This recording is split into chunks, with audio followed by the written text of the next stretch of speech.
বালিগঞ্জ স্টেশনের কাছে বালিগঞ্জ পূর্বপল্লীর পুজো, আর এবছর তাদের ৬৮তম বর্ষ। আর এখানে তারা এবার যেটা তুলে ধরছেন তা হলো দুর্গার সৃষ্টি। আদিকাল থেকে এখনকার কাল দুটো ভাগে দেখানো হচ্ছে। মন্ত্র প্রভাবেণ চণ্ডী জাপ শুভ ভবেৎ। পুরাণে বলা হয় দেবতাদের তেজকে একত্রিত করে ঋষি কাত্যায়ন উগ্রচণ্ডা সৃষ্টি করেন তো ওনার দিব্যপীঠে। তো ওনার কাছে যেমন দেবতার তেজ না থাকলে দুর্গা সৃষ্টি হতেন না, তেমনি আমাদের কাছেও আমাদের যারা সহযোগী আছে তাদের যদি কুশলতা কর্মদক্ষতা আমরা তারা না আনতে না পাই, তাহলে কিন্তু এই এত বড় ইনস্টলেশন আর্ট কখনোই সম্ভব হয় না।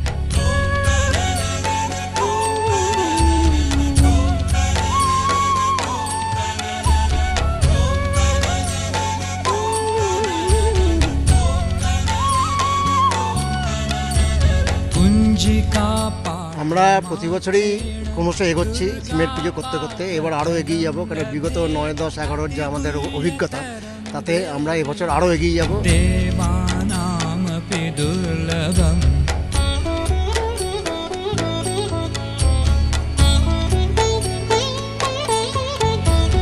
কলকাতার পুজোয় একদিকে যেরকম থিমের লড়াই জমে উঠছে, পাশাপাশি এই থিম মেকারের ওয়ার্কশপ একটা অন্য রকমের স্বাদ নিয়ে আসবে পূজামোদীদের কাছে।